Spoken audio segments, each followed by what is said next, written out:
Good afternoon, everyone. Thank you for joining us for the Globe and Mail's Evolution of Wealth Management event. I'm Pablo Fuchs, editor of Globe Advisor here at the Globe and Mail, and I'm pleased to be your host and moderator, along with my colleague, Deanne Gage, who will be on stage in just a few minutes. Before we get started, I would like to acknowledge that the land upon which the Globe and Mail is headquartered is a traditional territory of the Wendat, the Anishinaabeg, the Haudenosaunee, the Métis Nation, and the Mississaugas of the Credit First Nations. We're grateful to have the opportunity to work and live on this land. For those of you in the audience who manage, support, and work with advisors, be sure to invite them to register for free to Globe Advisor. It's the Globe and Mail's dedicated portal that provides in-depth information, analysis, and coverage of the investment industry for financial advisors. We cover the topics that matter to them, from investing to regulation to fintech to practice management to financial planning, among many others. On behalf of the Globe and Mail, I would like to give a special thanks to Broadridge for making this event possible. And on that note, please welcome to the stage Karen Kirkwood, President of Broadridge Canada. Hello, everyone, and thank you for joining us today. What a great conversation we're going to have, and I'm very honored to have you with us. For those of you who don't know me, I am Karen Kirkwood, and I have the honor and privilege to serve as President of Broadridge Canada. For nearly 6 decades, Broadridge has been serving the Canadian marketplace and providing critical business services across our capital markets, wealth, and investor communication businesses. In the wealth management industry specifically, organizations rely on our technologies, solutions, data, and capabilities to drive advisor productivity, personalize client experiences, to digitize operations, and of course, to respond to the challenges of our regulatory environment. In short, we help wealth managers get ahead of today's challenges and get ready for what's next. And today, the topic is, what's next in wealth management? Our industry, as you all know, is experiencing unprecedented change. And with that, we see tremendous opportunity. At its core, wealth management has always been about providing tailored financial advice and investment services to clients. But the pace of change and technology advancements is accelerating and redefining what it means to be innovative in our market and to be customer-centric in our market. From my lens and Broadridge's lens, business velocity, flexibility, personalization, and simplification are key themes in what we see in the market. How to open up our systems and our ecosystems to serve clients across their channel of choice consistently and with perfection and excellence. Taking friction out of the process and taking manual processes away so we can be more straight through. And ensuring resiliency, scalability, and cyber safety while we do so. Should I mention responding to regulatory change? That's another example of obviously what's top of mind for all of us. T1, CRM3, and CIRO are examples that will come up in our panel discussion today. Digital transformation is no longer a buzzword. It's a fundamental shift that affects everything that we do and the clients that we support. One of the most interesting, exciting developments, and can't talk about digital advancement without generative AI. Generative AI is transforming not just the way we analyze and interpret data, but the way in which we interact with clients and the services that we provide along their financial journeys. But what's the right mix of AI and hybrid and in-person, personal human interactions as we provide services to our clients? With the power of Gen AI, and it comes with that the responsibility to ensure that we are always using data ethically, maintaining privacy, and ensuring that trust is the cornerstone of our relationships. Another area that is top of mind is ensuring that we address today's reality, where half of baby boomers are now at the retirement age. Changing demographics, succession planning, and the great transfer of assets are top of mind and areas for us to have opportunity. My gratitude to the Globe and the esteemed group of experts that you'll meet in a moment from across our industry who will share their insights on these topics. And also to Pablo and Deanne, who from the Globe and Mail will lead the discussions with our transformative leaders. And most importantly, and I'll end on this note, thank you again for all of you to take the time out of your busy schedule today. Together, we have the opportunity to shape a future that is more dynamic, resilient, and client-centric. So let's get started. Deanna, over to you.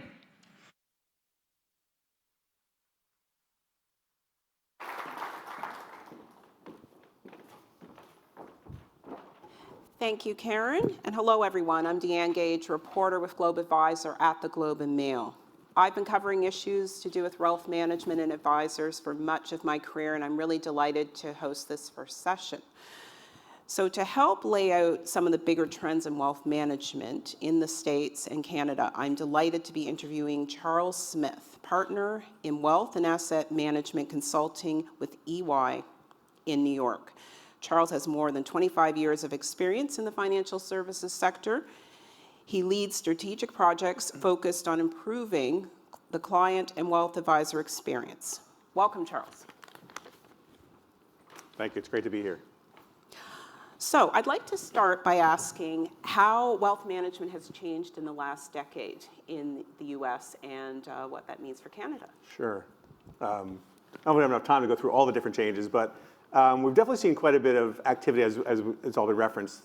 The market's accelerated tremendously with technology and the impact that COVID had on everyone and the focus that investors have on doing research on their own, doing more self-directed activities. But I think generally, we see both the US and Canada. I think the Canadian market is actually, I think I've always heard Canadian market's farther behind the US. I don't think it's really that much farther behind anymore. I think it's really caught up. There are a few firms in the US that have kind of moved forward. I think ahead of both US and Canadian firms, but I think the trends we've seen have been digital first, right? Obviously, digital transformation is now table stakes. And the fact that mobile first, especially for the younger generations, is definitely critical and paramount. You need to have a mobile first strategy to interact with the younger investors. That's where they want to interact with their providers. So having that strategy is definitely important. I've definitely seen a big push as well towards creating an advisor-focused strategy around technology and platforms, right? I think a lot of firms realized that robo-advice wasn't really going to work. Firms tried it, built it, really didn't get very far, and they really realized that the advisor and having an advisor-led relationship is going to be important for both older and younger generations going forward. We also, as part of COVID, saw a reemergence of self-directed trading, of investors getting more involved with their wealth, with their management, doing more trading on their own. In the US, we saw the rise and the stability now of Robinhood being a driver of self-directed. And a lot of firms in the US, Schwab, Fidelity, Morgan Stanley have all followed. So I think that's definitely going to be a big part of wealth going forward, is having the ability to kind of balance between self-directed trading and advice and providing a full service experience. Also, we've seen a lot more focus on financial planning, a lot more tools that have given advisors the ability to kind of work with their clients, understand their needs, plan for their goals. I think we've seen a couple of tools like Conquest Wealth rise up here in Canada as being a really unique tool that works very well with both clients and advisors. So I think we've seen quite a bit. I think the difference really in the US is that there are a lot more regional, smaller players, RIAs, that are really pushing the envelope, trying different things and pushing some of the bigger firms to invest very heavily in some of their tools, make sure they maintain that lead that they have over the smaller players. And would you say Canada's moving at a bit of a slower pace behind? A little bit, but I think it's kind of with technology, and it's kind of leveled the playing field a little bit. It is a little bit behind, but I think technology allows you to catch up and accelerate. It's not as much about labor and hands on keyboards as much as using technology to improve the overall advisor and client experience. And are there any lessons that Canada can take from the US since we're a little bit behind? Definitely. I think there are probably, two. One is definitely the fact that technology cannot replace the advisor. Right? I think robo-advice, as I mentioned before, really didn't really succeed. I think there's a place for technology. I think there's a place for AI and for technology-related advice. But I think the advisor needs to still be front and center with his or her client. The other is I think most firms that have succeeded have done really well with managing their data. The firms that I think struggled in terms of adding different product services and giving the full experience of the wealth firm are the ones that didn't really have a good management of their client data, their account data, and their product data. So I think those are things that we've seen firms who have succeeded to push the envelope are the ones that have a really good grasp on that foundational level of managing, having a clear data strategy and building on top of that with both platforms, capabilities, and ultimately using tools like AI to kind of enhance the experience for advisors. Okay, and let's talk digital tools. How are firms making advisors more productive? It seems to me there might be a bit of a learning curve and maybe some reluctance amongst people who don't have that experience or don't naturally gravitate to it. Yeah, there's definitely a couple things I think that firms are doing. One is definitely automating and digitizing the experience. So when it comes to onboarding or reporting, be able to use digital tools to kind of streamline both the workflow internally as well as the experience for advisors. So giving them the ability to onboard more quickly, have less time back and forth on paper-based activities, and pushing a lot more of the activity to the middle and back office. So the advisors are doing less in the front office and doing more with the client, right? Being out in front and center with the client, producing more insights and activity with the client, spending more time with them to understand them better.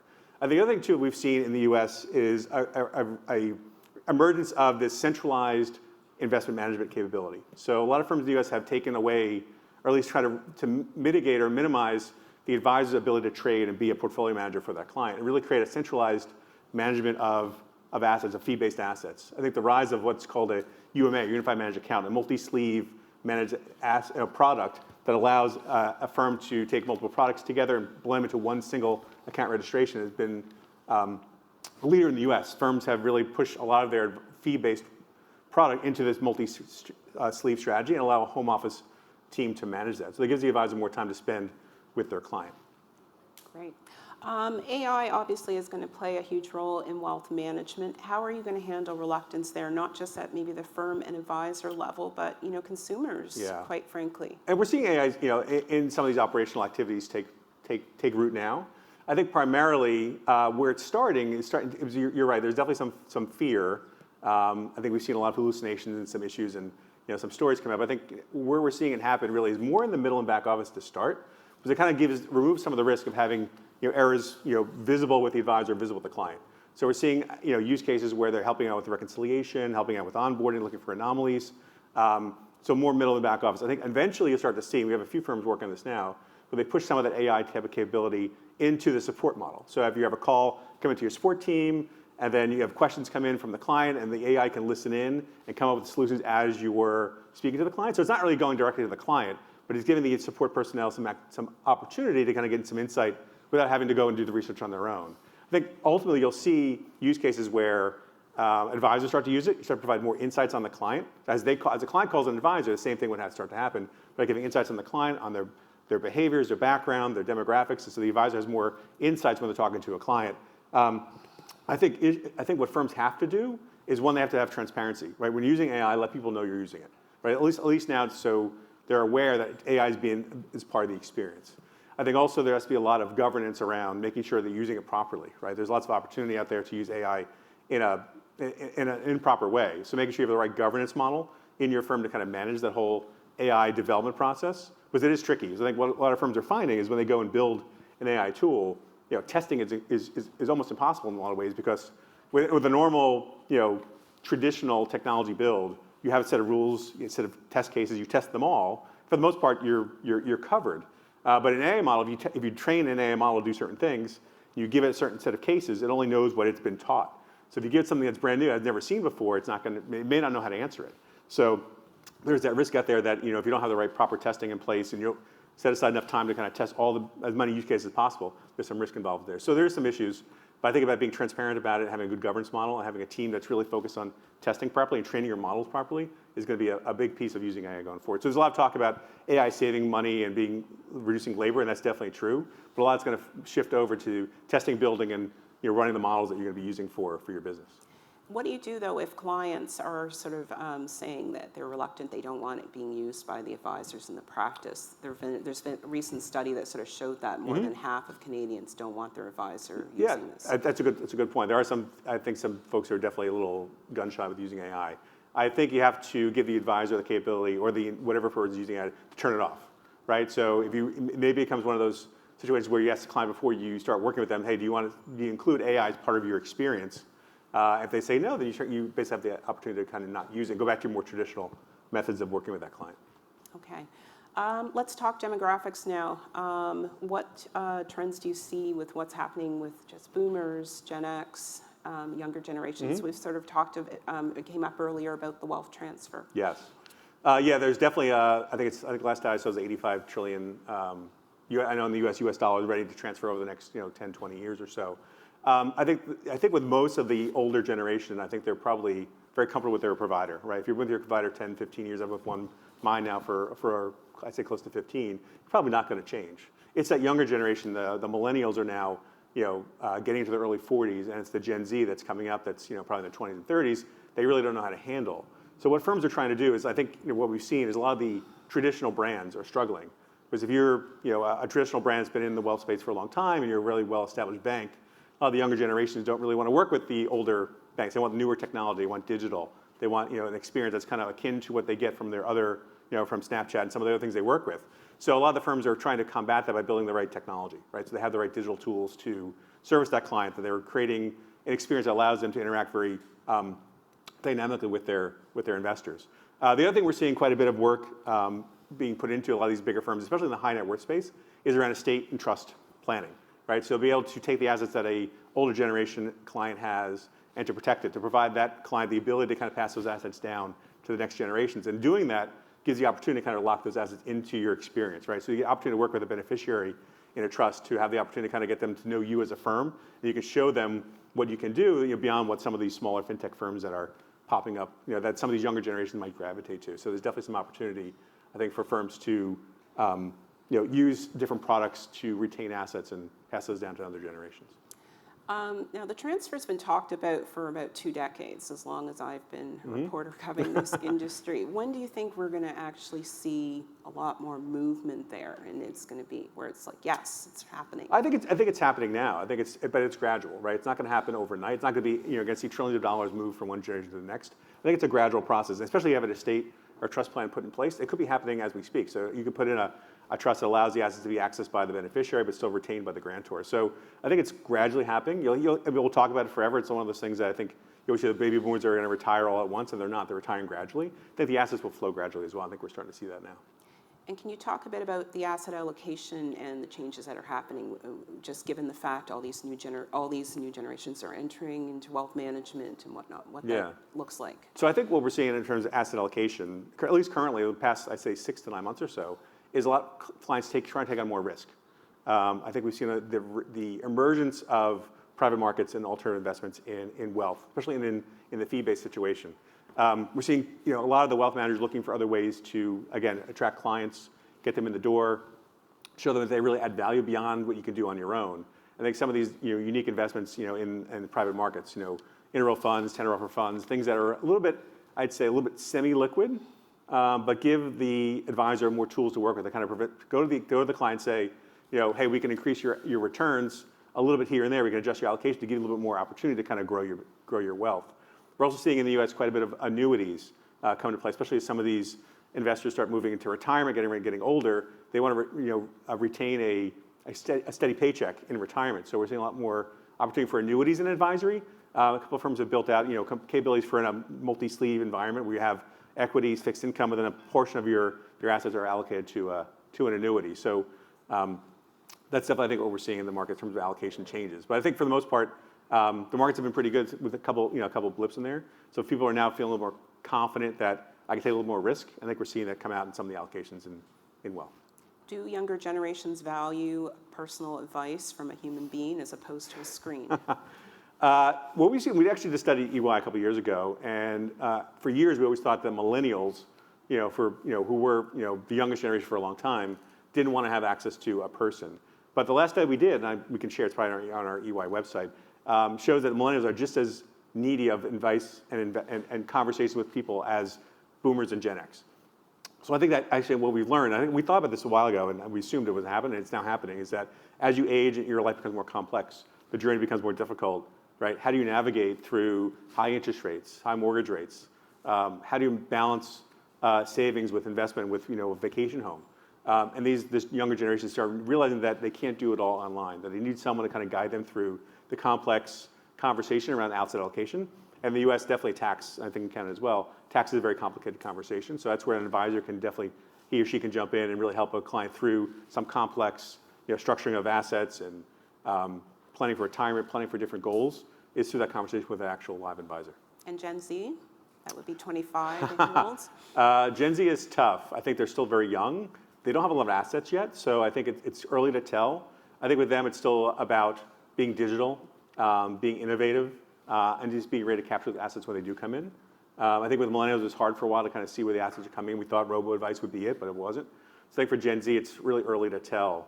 But I would just say just be on top of, I think with digital strategy and with platform transformation, it's a continuous process. You can't rebuild your advisor desktop and your client portal and your mobile app and be like, okay, I'm done, that's the end. you're not. You really have to start replanning the next set of capabilities, next design, immediately as you release your next version. So it's really an ongoing process.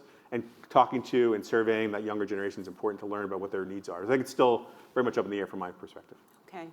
Let's talk about the different pillars of wealth management. You know, private banking, you have investments, you have insurance. Like, how is this all going to work? Like the integration, the convergence of everything, with everyone talking to each other. Yeah. So I think it's difficult, right? When you have these different business lines, different platforms, historically have never talked to each other, right? You've had banking, insurance, lending, investments, all running in a lot of firms separately. And the same in Canada and the U.S., right? In the U.S., it's a lot of broker-dealers leading the way. With some banking, they're trying to integrate in. Canada's probably led by banking, with some wealth they're trying to work in. So it's very difficult to do this. So the firms that have succeeded, I think, in the U.S. have put a significant amount of their investment dollars into integrating the systems. We've seen firms in the U.S. buy firms, lease platforms, take them in and just have them as standalone experience. That's really not going to work. So firms like, for years we saw proposal generation, financial planning, investment managers, all three separate pillars in wealth.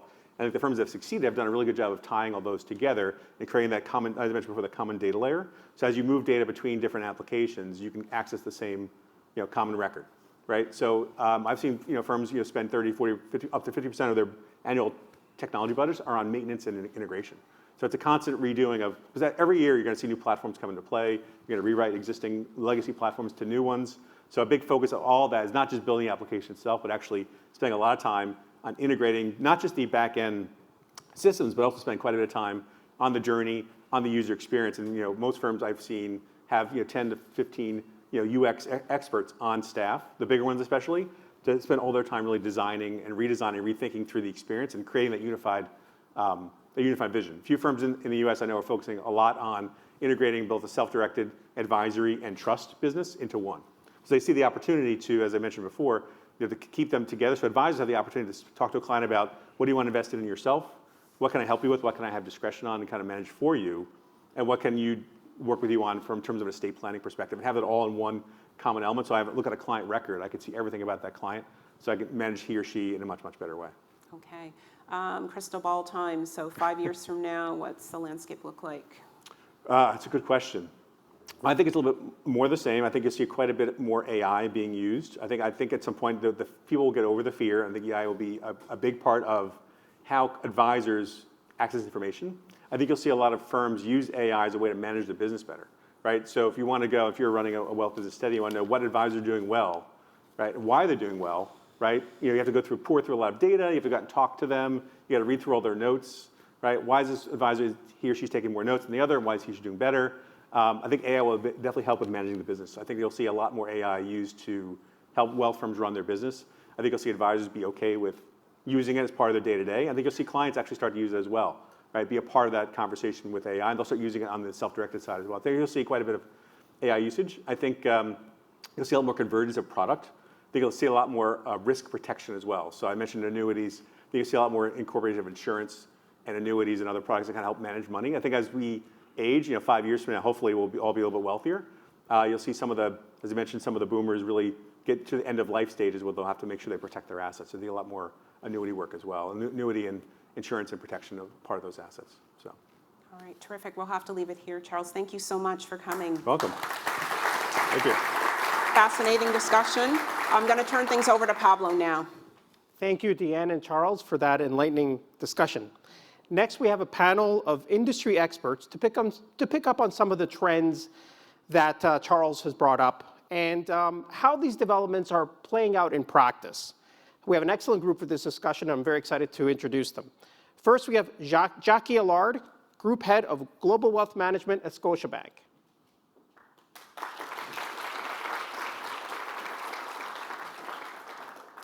Next, we have Rowena Chan, President of Sun Life Financial Distributors Canada.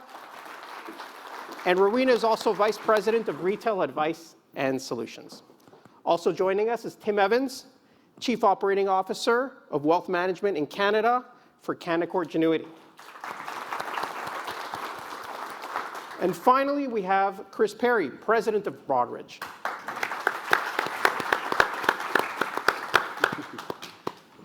Well, it's great to have you all here. We just heard in that great discussion a lot of talk about technological advancements and developments and, that are happening in the US, and want to get your thoughts about what's happening here in Canada. Of course, the big trend of the day everyone's been talking about is AI.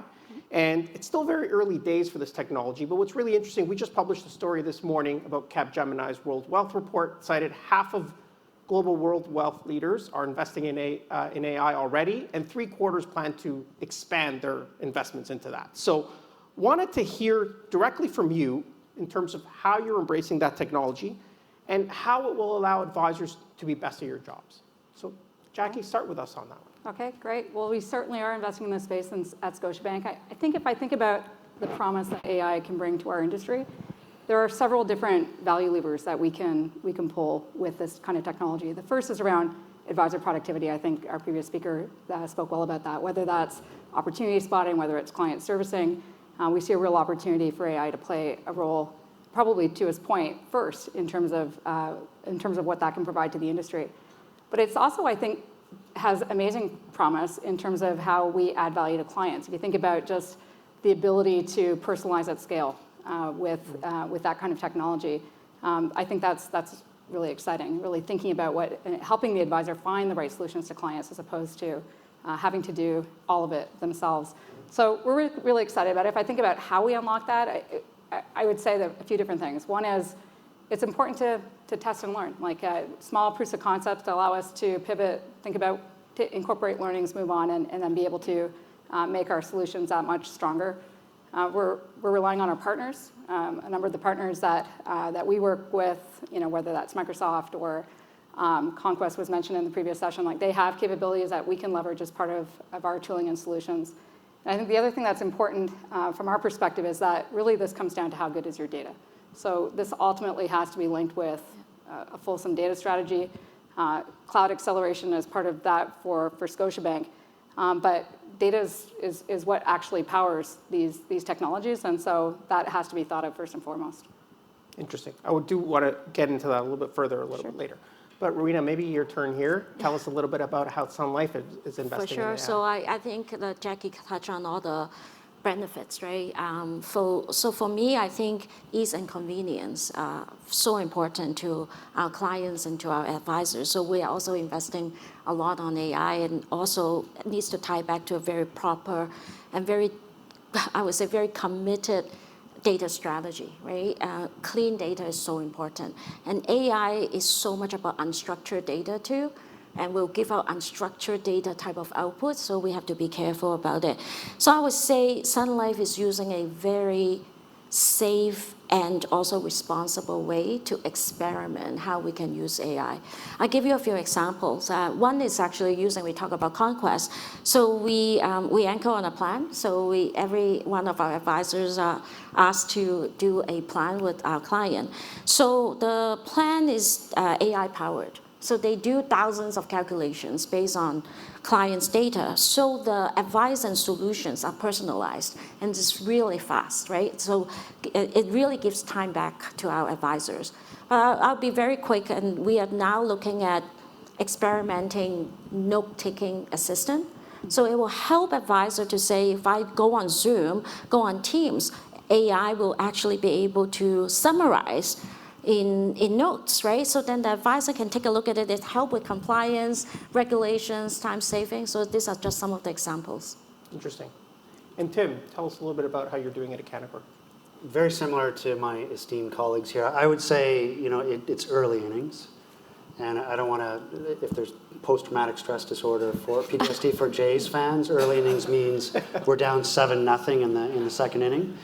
But it is early innings, and our chief technology officer will talk as it relates to AI. There's crawl, walk, run. And I would say for CG, we are absolutely involved in AI and making big investments there, but we're in the crawl stage, breaching into maybe walking. We were fortunate. We were one of a fairly small number of companies globally that was invited to work with Microsoft on their Copilot initiative. So there's some interesting applications you can see there. Rowena mentioned, in the context of a Teams meeting, and we're doing this with internal meetings to start. You can record the Teams meeting. It'll summarize and annotate everything that's said. That's not really a big deal. But where it gets more interesting is It's the summary, what happened in that meeting, and then action steps. Tim, you need to do this. Jackie, you need to do that. Doesn't work perfectly, but it actually gets you a long way. And then the next bridge is, can you take those action notes and embed it into your CRM system? So Tim's partner on the team, you need to deliver this document to this client. You know, Rowena's person, you need to do this. And what it does is it facilitates and enables, it eliminates a bunch of manual labor that's probably better time spent elsewhere.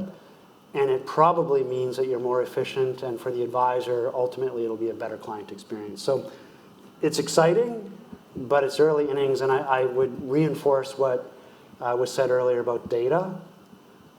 It's absolutely critical. You have to have a data strategy. Otherwise, none of this works well. Interesting.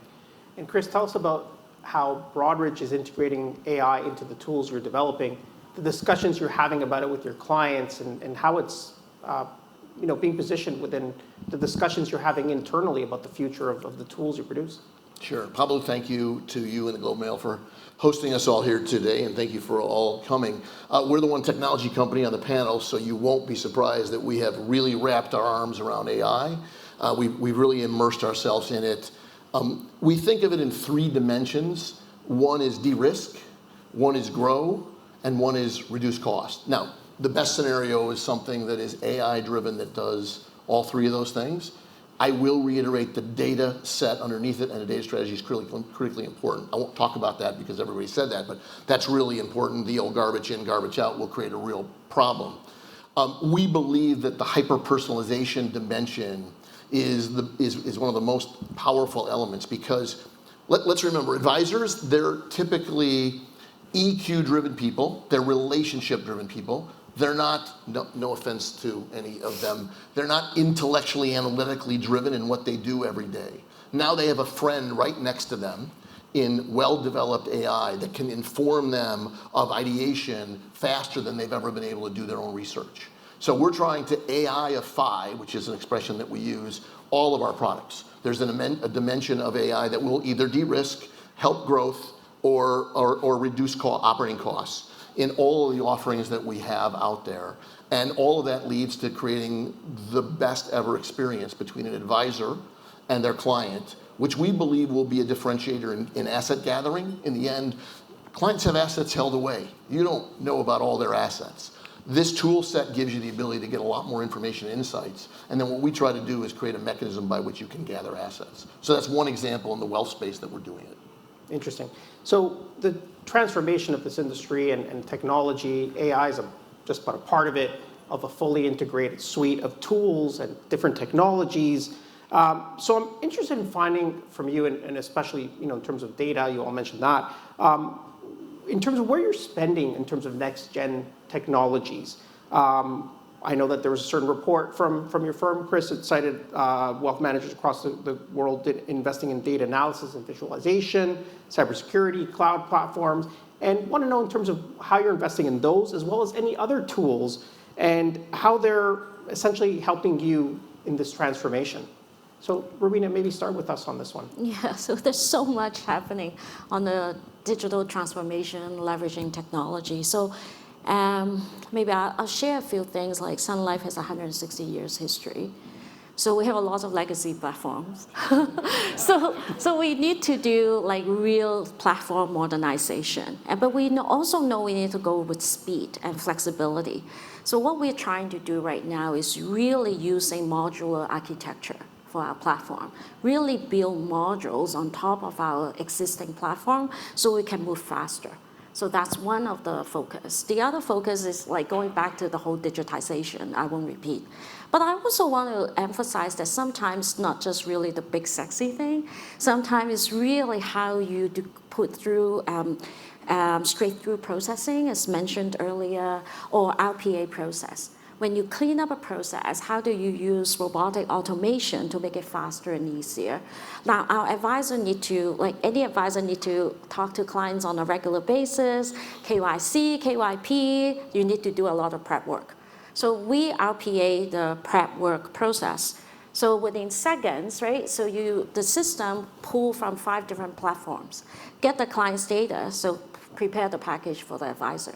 So before they need to spend 30, 40 minutes to prepare a package, if you think about you have hundreds and thousands of clients, that's major savings. So I think there is the big T of transformation and then small T that you can actually chip it away. So as long as it's going in the same direction.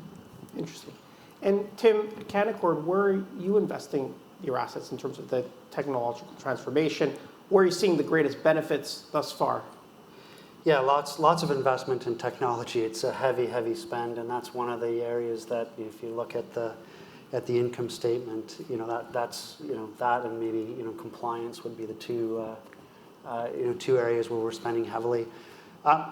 I'll highlight maybe a couple of areas. We've spent a lot of money in both time and money in our managed account technology. So it was interesting to hear Charles talk about unified managed accounts. So we have a fully functional in production unified managed account program and product that could rival anything in the US. What's interesting about that is it does lend itself to automating much of the technology, but ultimately what it enables you to do is build a better client solution. When you think about separately managed accounts in the 90s into the 2000s, they had their time. They fit, but there's limitations. You think about simplistically, if you wanted to have the most basic portfolio, 50% equity, 50% fixed income. With SMAs, that meant 2 separate accounts. That meant 2 sets of paperwork. How do you rebalance? If the equities are running, you've got to raise cash, journal cash across into the fixed income account. So guess what doesn't happen? The journaling doesn't happen, so you're off. Unified managed account version 1.0 is you can put 2 SMAs in one account. But beyond that, what we've done is we've said SMAs don't always work. They're not always the best client solution. Sometimes you need a unitized product, maybe for emerging markets, high yield debt. You can easily in the model, and our advisors build these, have your SMAs add in high yield debt or emerging markets. And beyond that, if you happen to be an advisor who's also a portfolio manager, you can embed a sleeve as an advisor. If they said, you know what, I like my expertise as it relates to Canadian equities, you can put that sleeve inside of a unified managed account model, have everything happening in one account, traded centrally, traded efficiently. Then when you marry that and say, we're going to embed and integrate the investment proposal, the managed account technology and trading, the performance reporting, the compliance, now you're talking about a lot of efficiency. So that's a big, heavy investment. Maybe I'll pause there because I'm looking at our clock. But Oh, we got time. okay. So, I'm guessing I'm next. yes, you're next. Well, okay, so I don't want to repeat what my esteemed colleagues have talked about, but maybe I'd say philosophically when we think about our technology investments and how we prioritize them, we think about it in a couple of different pillars. So the first is around fantastic client digital experiences. That would include things like our Scotia Wealth Management mobile app, for example, and developments we're doing there. In our retail channel, it would be investments we're making in Scotia Smart Investor. So it's around great client interaction and not only bringing them the data that they want, but also enabling interaction at that client point. The next category would be advisor experience, and I think it's frankly equally important because ultimately a great advisor experience allows an advisor to deliver a great client experience. Here we're largely using commercially available products that many of those in the room would also be leveraging, and I think the way you can add value is how we integrate them at the desktop. So how we make them well integrated for our advisors, give them one place to go to access everything that they need to prepare efficiently for client meetings, to right down to be able to answer their questions when they call them on the phone. So investing in our advisor desktop and the integration to all of those tools is really important, and all of that has to be supported, as I said earlier, through the foundation. The foundation is the data strategy. It's how we manage the core systems. We're a firm that grew up through a series of acquisitions like many others, so we also have at the core different back-end systems, but ultimately we don't want our advisors or our clients we don't want that to be an issue for them at all. We want to wrap that for our clients. So if I pick just one thing that we're focused on from an investment perspective in there, it's, our philosophy in Scotia Wealth Management is we practice total wealth. We lead with deep discovery, planning, goals-based advice, and then we try to wrap the whole of wealth management and the bank around those client needs. And so one of the things that we're investing in heavily right now is planning and holistic advice. We are launching a product based in partnership with Conquest called Scotia Wealth Architect, and really we're really excited about that because ultimately it brings that value proposition to life in a very real way, both for clients and advisors. Great. Interested to hear more about that. But to keep the conversation going, Chris, maybe you can tell us a little bit about your experience in working with a lot of wealth management firms here in Canada, the US, and worldwide, in terms of where some of the most successful technological investments are. Yeah, well, we have the privilege and good fortune of working with so many wealth management firms north and south of the border. It's a very exciting place to be in a fantastic industry, and we don't take that lightly. What we have really found is that there is no one supplier, no one institution who can provide everything for everyone. There's so many different dimensions of wealth. You have to contemplate a componentized, or you used, what was the expression you used, Rowena? Module. So we have taken a componentized approach with an integration services layer that allows for communication across applications, because integration is so expensive. And the idea behind having a tool set that allows for the best of breed, whatever a client chooses as best of breed, that we can integrate. And one of the things that we do is back office data and insights. And when you have connectivity into all the back office insights and data, you can apply AI to it through an integration services layer. You can have an onboarding module, you can have a wealth planning module, and it could be from wherever you would choose. You can have a CRM module, and we think that's the right way to approach it. We think the companies that have accelerated fastest have embraced that really well. A combination of what do you buy versus what do you build, and you build the most differentiated elements that are allowing you to get your version of wealth. I mean, there's a lot of wealth management firms, and there's a place for all of them. But what's your differentiation? What's your secret differentiation? It could be hyper-personalization. It could be what we call bionic investing, which is the combination of robo-investing next to human investing. And there's a lot of different variations. But the idea is have firms take the very, very important but kind of essential but relatively common things, acquire them from the right providers, and then invest your dollars in differentiated asset gathering or client reporting. We've also invested a lot in sleeve-based accounting, because that's one of the other complexities is when you want to bring assets from multiple places together, you better be able to performance report on them. You better be able to goals plan on them. So you need sophisticated capabilities that can work through the integration layer to gather everything from wherever it is to provide a very simplistic but meaningful, but in your client's knowledge, layperson knowledge, that says, I am on my path. If it's oversimplified, they'll think it's for the Gen Zs.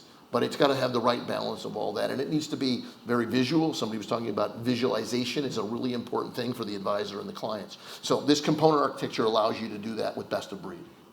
Interesting. So I want to move on from technology a little bit and talk about one of the most prevalent challenges for wealth management firms, and that's the competition for advisor talent. Making the issue more acute is that the average age in the industry is now in the mid-50s, and so there will be a pending wave of retirements in the next decade and beyond. So I want to find out from our wealth management panelists in terms of what efforts you're all making to attract and retain talent, and most critically, what are you doing to foster the next generation of advisors? What skill sets are paramount for them to have? And what about in terms of bringing on more women to the industry, more diverse people to the industry within these ranks? Tim, tell us a little bit about the efforts you're making at Canaccord. Sure. I'll talk about recruiting and retaining advisors. I think for us, we're trying to create a platform where advisors can grow, full stop. So, and we've had some success. Like over this past 7 or 8 years, I think we've compounded at just over 20%. So if we're not the fastest growing firm, we're one of the fastest growing firms. And the reason that happens is it's a combination. It's the platform that enables. It's some of the technology we've talked about. It's an openness to different forms of business. There's not a one-size-fits-all in our estimation. We like centralized trading and whatnot, but we do have transaction-oriented advisors on our platform. All of those advisors, regardless of business style, can thrive on our platform. So it's all about enabling advisors to grow. And what we've seen in particular on the recruiting side, when advisors join our platform, we see, I've been at CG for 6 years. There was an advisor who joined at the same period of time, just slightly after me, came to us with $250 million. He'll crack through $1 billion this week. Why is that? He's leveraging our managed account technology, managing 4 times the amount of money with the same size of team. We've got a big marketing team that is, advisor-centric. So that helps him grow, and he's not unique. So if that works for recruiting, and it's a growth platform for advisors, that's going to help us retain. So it's a combination of many things for recruiting and retaining, but ultimately we're in the advisor business, and if we have a place where they can grow, all things being equal, they're gonna join us and they're gonna stick with us. Great. And Jackie, give us a sense in terms of how talent attraction and retaining is a key priority for you and your team. I think the absolute most important thing is culture. You have to create a culture that values what advisors do and a demonstrable track record of supporting them in growing their business, as Tim said. If I think about how we recruit, there's basically 2 ways of doing it, right? We can recruit from each other, or we can train advisors as rookies. And we do both of those things. But the way I think we solve the problem that you highlighted, which is the diversity problem, is through our rookie programs. And so, at Scotia Wealth, we have multiple channels. We have, on the wealth advisory side, Private Investment Council, MD, Jaroslawski Private Wealth. We also have Scotia McLeod and our private banking business. We have one rookie program that supports all of those businesses. We bring them in, we train them for a year, really promising, amazing talent. And the thing that we're most interested in is attracting advisors who can connect with people at a human level. Like, that is the most important thing. Everything else we can train. So we're looking for people that put the client first, that want to practice total wealth, that want to be holistic wealth advisors, regardless of the channel that they ultimately move into. We bring them in, we support them with a year of training, and then we really allow them to self-select into the right channel for them, the one that meets their need and where we think that they're the best fit. And we find that to be really important, because diversity in our industry is a problem. It is a problem for all the reasons that you mentioned: intergenerational wealth transfer, growing. When you consider the importance of immigration in this country and how wealth is being generated by first-generation Canadians and newcomers, we need an advisor force that reflects the communities that we're trying to serve. And younger next gen is just so important when you consider, again, that intergenerational wealth transfer. It's important today. It'll be even more important in the future. So that's how we think about it. Interesting. And Marina, talk a little bit about the priority for Sun Life in terms of bringing on that next generation, making sure that it's a diverse advisor force, and as well in terms of attracting and retaining the talent you already have. Yeah, so similar to Jackie, we also recruit and train, and we also welcome advisors that think that the culture of our platform actually fits their growth strategy better, so we do both. If I have to think about the next gen, right? So we have also multiple channels. We created a new channel a couple of years ago called Prosper by Sun Life, which is digital plus human. So digital first, really more for the Gen Z and the millennials channel, but there's a team of advisors. So we are also looking at that teams of advisors. They're holistic, they're dual licensed, they do plans as the feeder pool for our field advisors when they are ready or when they choose to, while we continue to recruit and train in the field. So that's one thing. The other is really because we are holistic.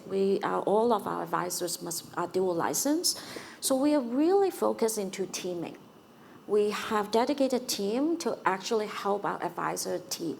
It can team by generations, by demographics of advisors, but it could be by skill sets. So you can have a wealth-focused advisor with an insurance-focused advisor to form team. We also have a succession program. So we'll help advisor transfer book, whether it's about operational or financial, from one advisor to another. So those are just some of the examples as to succession planning, building for the future. I do, however, want to point out about diversity. It is very critical that we have advisors that represent the communities that we serve, whether it's about new Canadians, diverse origins, and women. So we have 36% women advisors in our field. So we actually want to go to 40% soon. And so we are very, very focused into bringing in women advisors. But somehow it's a bit of a cycle when you have more role models, we have successful women advisors, then they attract the next generations. So we are very committed to doing that. Interesting. And Chris, from your perspective, what are the most important skills that you're seeing from working with so many firms in terms of the important skills that they have when recruiting new advisors? What are they most looking at, and what do they have to attract and retain? Yeah, it's a real conundrum because you have these mid-50s and older advisors out there who are somewhat fat and happy with books that they built from wealthy people over many years. You've got an industry that doesn't necessarily have the greatest reputation out there, which is sad because what we all do is we help people be able to live when they no longer can work or no longer want to work if they're fortunate enough that they can be in that position. So the skills that we've seen is we've seen a heavy emotional intelligence. We've seen a real move to people understanding digital first. The mid-50s and up are not digital first. They're kind of digital enabled versus digital natives. So we've seen that dimension. We've seen a lot of pods created. I do think one of the flaws in the industry is it's a little bit of a sink or swim industry historically, and we're kind of breaking that a lot. But the idea that a person can be through a year training program and they'll swim like masters right away is a difficult one. So partnering or pods that create a group together and have skill sets that are training people on the human interaction, on the tool technology. In fact, some firms are creating pods that have complementary skills, super EQ people next to people that they think have the skill set but are very analytical. And then the diversity of generation that sits inside the pod is important because the industry needs to evolve to where when you're young, you have a lot of promise. So let's invest in your promise as opposed to today, you're young, you don't have any money, you could be a robo-advisor at one of the robo platforms.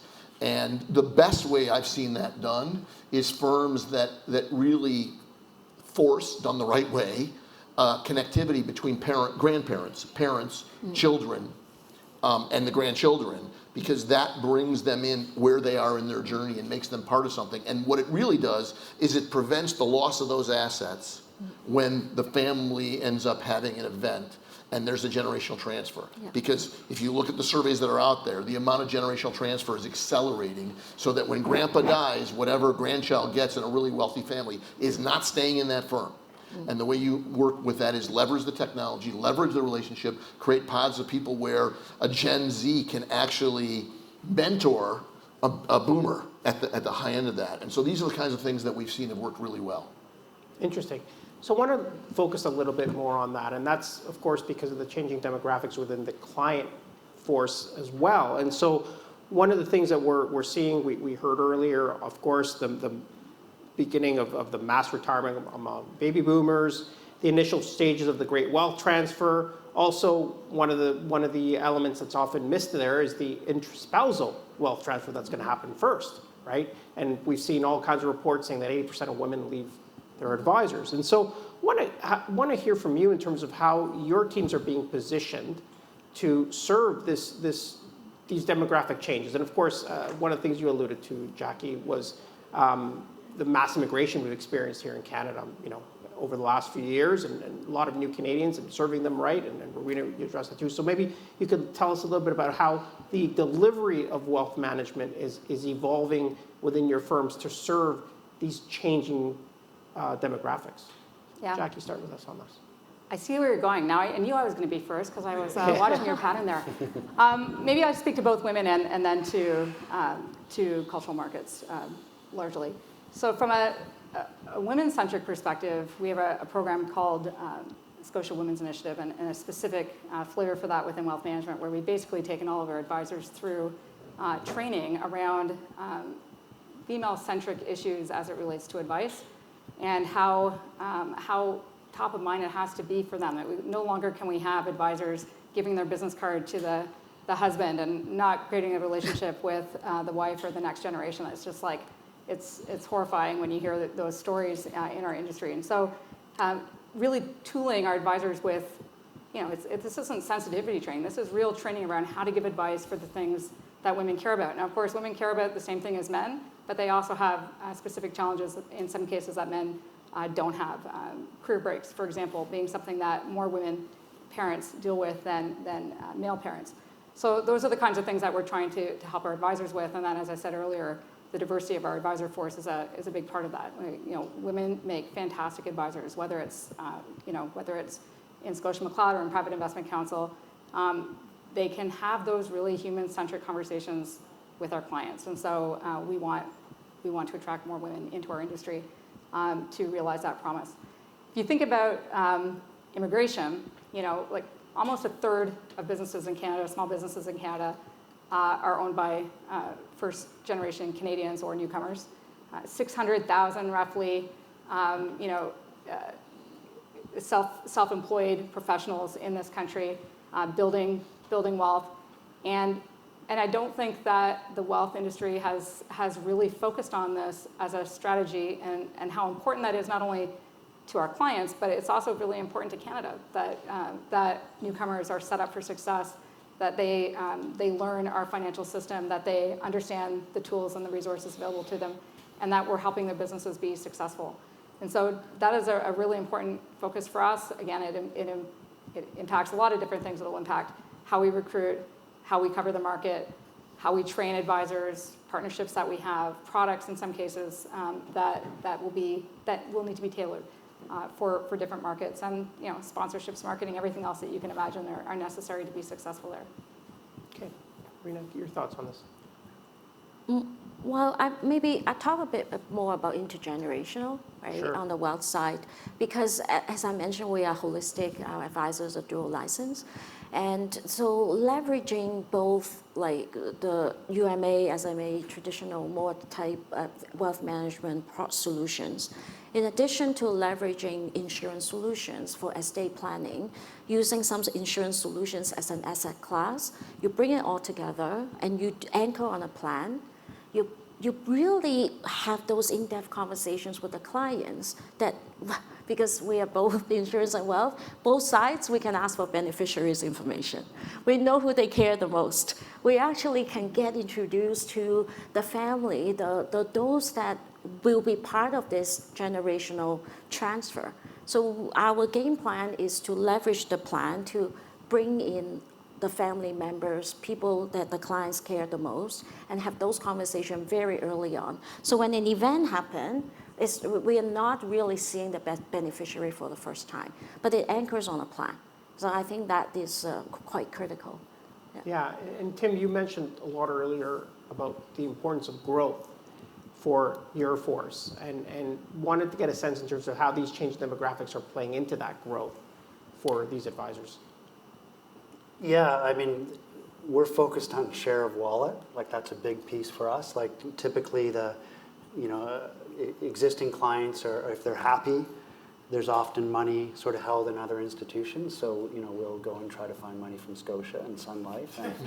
And, but so a lot of the growth is share of wallet, and it's also finding new clients. But what I would say on, as a theme, like, CG comes from a place, like we were investment managers, we were a broker-dealer, so historically that would mean, KYC was, okay, how much risk can you tolerate, what's your net worth, okay, here's the investment plan, and it's very different now.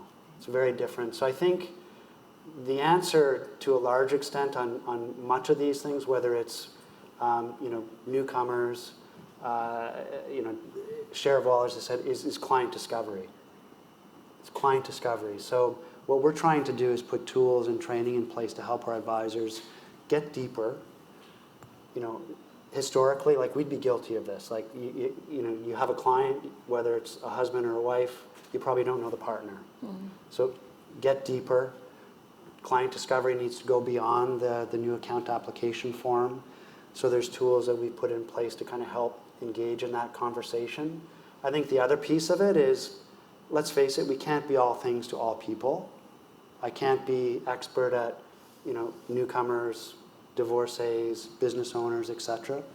So you either have to pick a lane and stick to it, or develop a team that has some experts, a diverse number of experts that can, whether it's maybe an expertise in some working with newcomers, or, for instance, have somebody on your team that is a financial planner. Have somebody on your team that is an insurance specialist. Have somebody on your team that is a CIO. Then have the people that are relationship managers, the people who go out, find new clients, who work with existing clients, because you can't be all things to all people. So it's one or the other, or perhaps both. Pick a lane, become an expert, or build a team, go broader, or again, with the team, maybe you're still picking a lane. Interesting. And we see the clock here, we've got about 8 minutes or so left. And Chris, want to turn it over to you now a little bit, just changing gears, and just to close the discussion on another significant challenge for the industry, which is the ever-growing need for dealing with rising regulation. As I'm sure you're aware, here in Canada, we've seen major initiatives, CRM1, CRM2, client-focused reforms. Next shoe to drop will be CRM3 now, or total cost reporting. And so what tools and technologies are available to help from that perspective and the rising amount of expense that firms are having to spend and work on just being compliant? Yeah, unfortunately, the surveys that we've done have said that 50% of the investable dollars in most firms have been going towards compliance. That was a bit more a few years ago after the global financial crisis. It's not going to stop. I mean, CRM 3 to 9 probably we should be planning for. In Europe, they did SRD 1, they did SRD 2. In the US, between Reg BI, and so this is a bit of it's sort of contagious. Okay, and we see more and more of it. What we've tried to do is build components that will solve for it, that can be plugged in to do the analysis. As I said earlier, AI is a big play in this because, again, de-risk, right? So if I can use AI to de-risk by having multiple bots, and bots is not a great word, by the way, but you're all experiencing bots every day right now. You maybe don't know it or you do, but this is happening every day. And these intelligent bots can bring a de-risking by checking for regulation. There was a big element. So 10 years ago, no one could use social media in the industry. If you don't use social media today in the industry, you're in deep trouble. It matured, it evolved. So adopting new technologies to manage the plethora of regulations, these governing bodies have a responsibility. In the US, Gensler had, I think, 35, we counted 56, but probably if you boil them down, 35 initiatives. You can't even keep track of them with a scorecard. So I think partnering in many respects to work on industry standards is really important.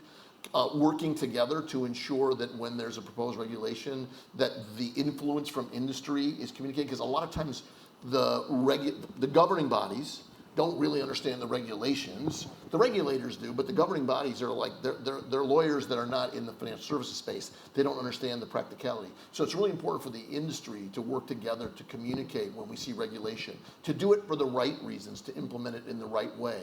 And we try to build capabilities that are following the regulation and try to, do programs like the Home Savings Program came out.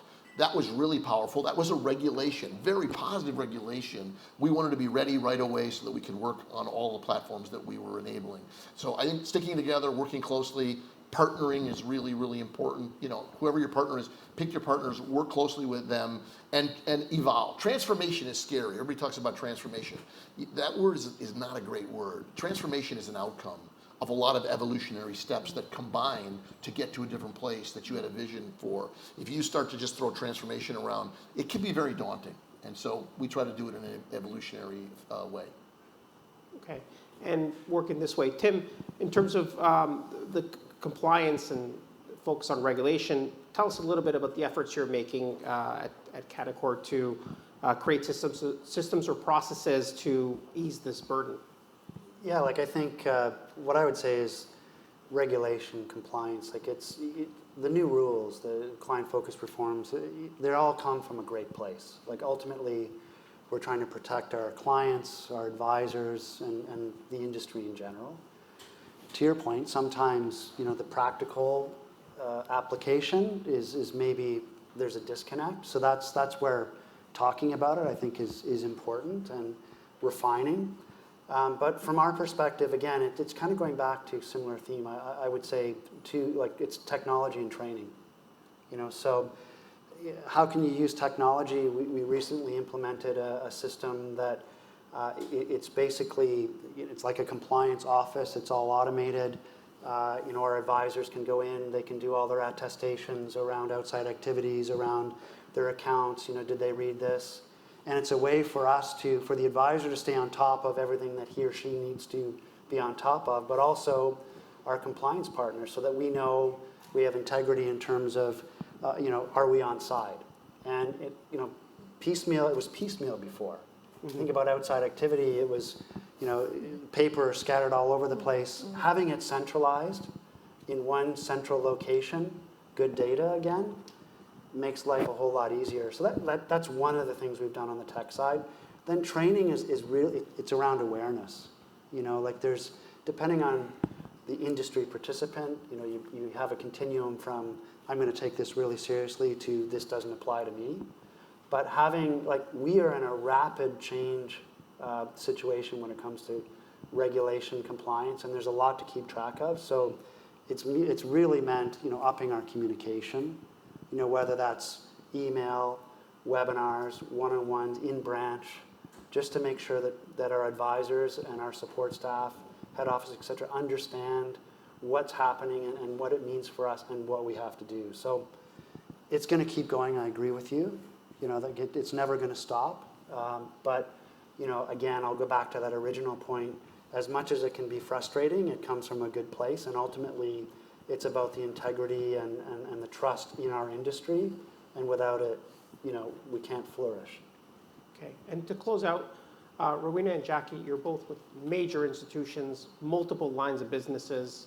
Compliance is such a major issue in all of those. So maybe just a minute each in terms of, tell us a bit about how you're handling that burden.